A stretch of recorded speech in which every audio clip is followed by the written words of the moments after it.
on, Joe. I'm Jason Gilbo, J Gilbo 11. With me is Russell Clay at Russell J Clay.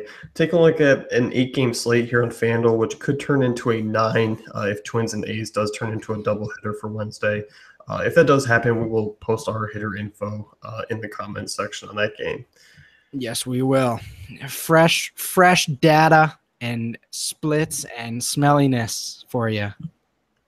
Sweet smells like chicken pot pie.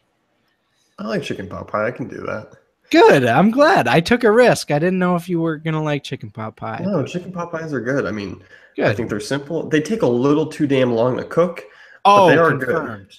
Oh, they take way too long. Yeah. From a value perspective, probably a fade.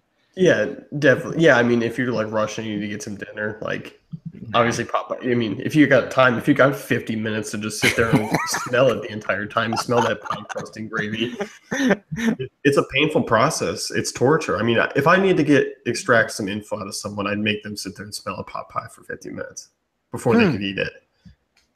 Interesting. Okay, all right, there's a light at the end of this tunnel, but if you don't tell me, you get no pot pie, and I probably do some really crazy stuff. But this is a family show. Royals and Blue Jays here. Marcus Stroman versus Ian Kennedy. You and I were both not really looking at these two arms, and we're looking more so at the Blue Jays bats here, if anything. And you look at Kennedy, I mean, pretty home run prone to lefties and righties this year, 1.96 to lefties, home runs per 9. Righties has been 1.89. So obviously there's a lot of home run potential, especially for guys facing Kennedy on the road there. Yeah. So, I mean, you're definitely looking at the 1 through 4 here, at least Saunders and Correa. And then, I mean, Donaldson and Encarnacion, I think we're firing away with as well. So 1 through 4 there, I'm definitely okay with.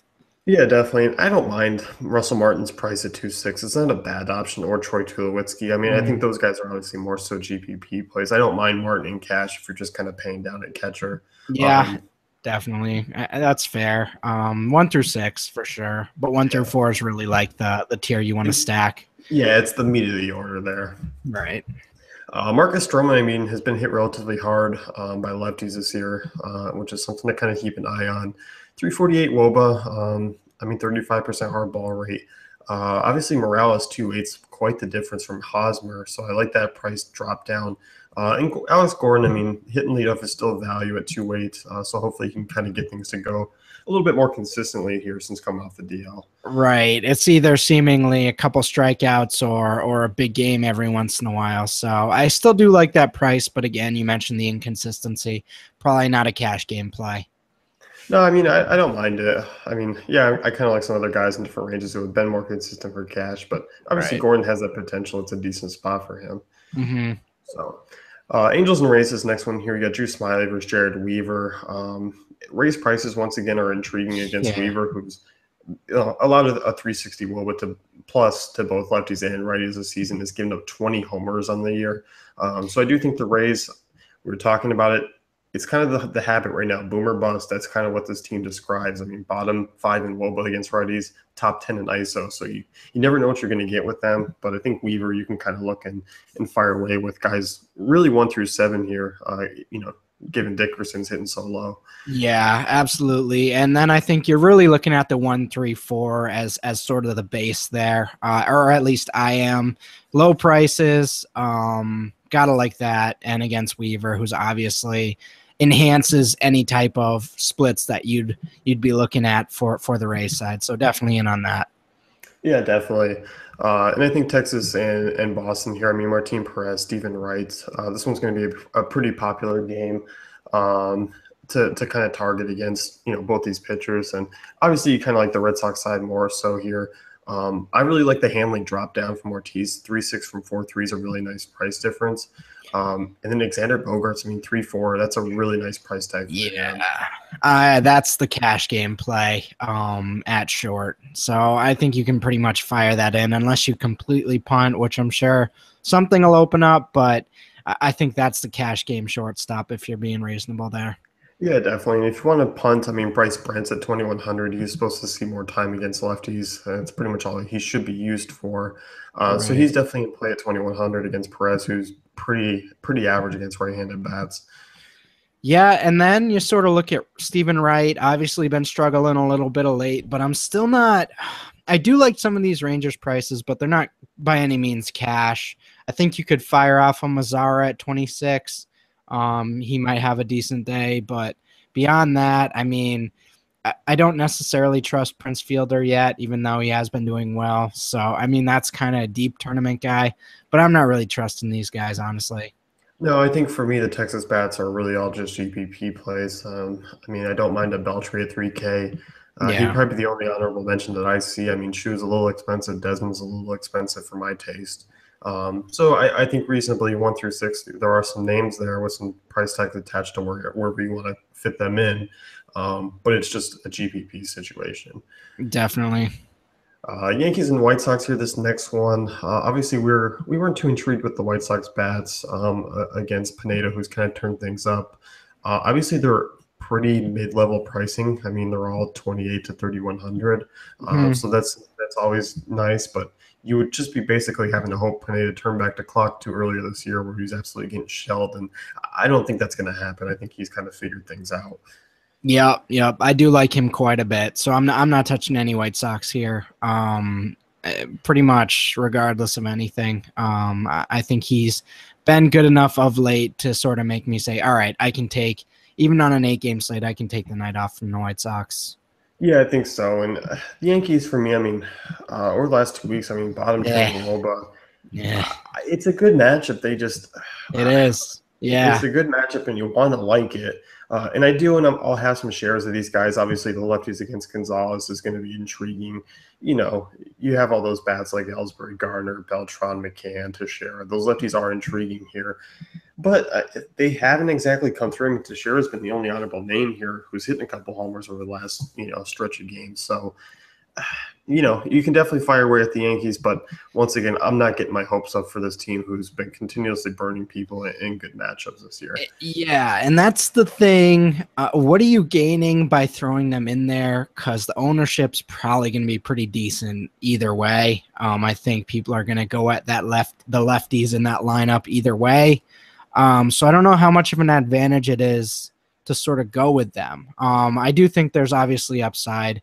McCann, Ellsbury, Gardner, and then Teixeira, like you mentioned. So there is upside with that. I'm just not sold on them really doing what we want them to do, you know? Yeah, I think so. And that's kind of where we stand with them. It's kind of where we stood with them, for most of the season. It's been, hey, the good matchup, but let's not get overly confident Yeah. that they're going to go up and put up 8 runs. Right.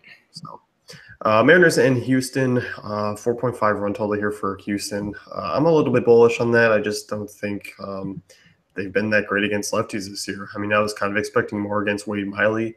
Wade LeBlanc has been, he's looked pretty decent. And I do think you can obviously look at an Altuve at 3.8. Altuve against any lefty is certainly going to be putting me into play, and especially below 4K. So I don't mind Altuve. I think he's a strong second base option as usual against Southpaws.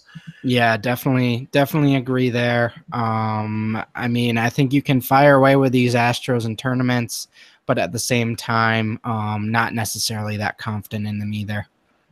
Yeah, me either. And I think really for me, Springer and Altuve are kind of the only honorable mentions that I feel comfortable using against LeBlanc.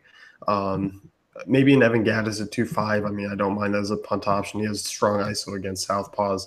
But for me, I mean, Vegas total over 4 is obviously going to put them on the map. But once again, I think I kind of like some other games better. I definitely like some other games better, and they make you pay up pretty hard for these Astros bats. But obviously, Springer and Altuve are they've earned their keep for sure. Yeah, definitely. I mean, Correa 4K with Bogart 700 or less. I'll spin down there. Bogart has been much more consistent this year. Yeah. Raider side of things go. I mean, I don't like some of these, or I do like some of these prices. I mean, Cano at 3.3 is intriguing. Leonis Martin is a little expensive for me at 3.7. I don't mind it. Fires has been actually hit harder by righties this year, 361 WOBA, but obviously lefties in that ballpark can still give him trouble. So I think you can look at them. I like Cruz still 3.9. I think that's a decent price tag. Yeah, definitely agree there. Usually you're just jumping all over the seams with the Seattle bats, huh? Not tonight. I am. I like them. I was not. That was not an enthusing answer. It was just, yeah, I agree. I agree. They're right. They're whatever. They're a frozen pot pie. They're not, Mama's homemade tonight. But I always fire in Cano and Seager against righties. I think we've come to learn that. That's pretty much automatic. I do like Cruz, as you mentioned, pretty solid splits against righties, but the rest of it, not really all that in on. And I don't know. Vegas isn't that too enthused about them. So I'll always be a big fan of Cano and Seager, but I'm not as high on them as I want to be, I guess, tonight. yeah, understandable. Pirates and Cardinals here. Jaime Garcia versus Jeff Locke.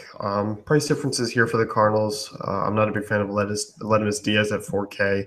Obviously, against Locke, I mean, any right-hander is going to be certainly intriguing. 352 WOBA allowed, 1.32 homers per nine. Struggles on the road. I like Holiday's price tag. I don't even mind Piscotty's at 3.5. That's kind of a solid option there. Yeah, definitely agree. A 3.5 and then 2.8 for Matt Holliday, like you mentioned. Those righties are going to have a solid day, so definitely like that. I even like diving down if you're looking for your punt catcher, maybe Yadier Molina if he's in the lineup.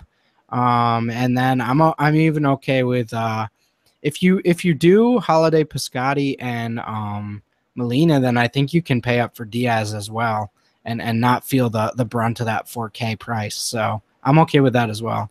Yeah, definitely. I think Diaz is going to be kind of a contrarian move because of the price tag. I think the ownership is going to be relatively low. Mm-hmm. Pirate side of things, I'm not really looking at them. I think I like Jaime Garcia a little bit more than actually using some bats against him. I mean, obviously McCutcheon and Kang are cheap below 3K. Obviously, you're going to have a Mercer who's going to sneak up into the top of the lineup, but I don't feel like you necessarily need to punch shortstop. I think just Bogart's price is too nice to fade there. Yeah, I like Kang for 28, but other than that, I'm pretty much fading them tonight. Yeah, I think so too. Padres and Diamondbacks. This one, I mean, we're both in love with as far as offense goes on both sides. And breaking it down, I mean, Miller's been horrendous this year. 418 WOBA against lefties. Right-handers 345. He's given up plenty of home runs. And we talked about on the pitcher pod that this Diamondbacks and Padres offense over the last 2 weeks very similar production.